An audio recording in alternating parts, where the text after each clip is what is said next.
যুক্তরাষ্ট্রে জন্মসূত্রে নাগরিকত্ব নিয়ে নতুন বিতর্কে অনিশ্চয়তায় লাখো অভিবাসী।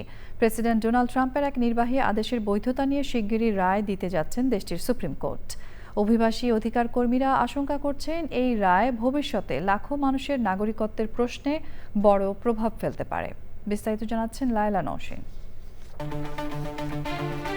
যুক্তরাষ্ট্রের সংবিধানের ১৪তম সংশোধনী অনুযায়ী দেশটির মাটিতে জন্ম নেওয়ারা মার্কিন নাগরিকত্ব পেয়ে থাকে। তবে নাগরিকত্বের এই নীতি চ্যালেঞ্জ করে ২০২৫ সালের জানুয়ারিতে একটি নির্বাহী আদেশ জারি করেন প্রেসিডেন্ট ডোনাল্ড ট্রাম্প।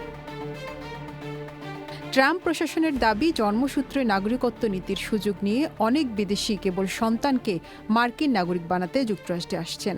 তাদের মতে নাগরিকত্বের সঙ্গে বৈধ অভিবাসন প্রক্রিয়ার সম্পর্ক থাকা উচিত। তবে অভিবাসী অধিকার সংগঠনগুলো বলছে এই উদ্যোগ যুক্তরাষ্ট্রের সংবিধান ও দীর্ঘদিনের আইনি নজিরের পরিপন্থী। ১৮৯৮ সালে সুপ্রিম কোর্টের ঐতিহাসিক রায়ে জন্মসূত্রে নাগরিকত্বের বিষয়টি স্পষ্ট করা হয়।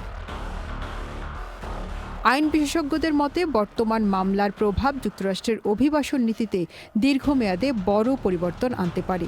এই আদেশ বাস্তবায়ন হলে প্রতি বছর ২,৫৫,০০০ নবজাতক নাগরিকত্ব সংকটে পড়বে।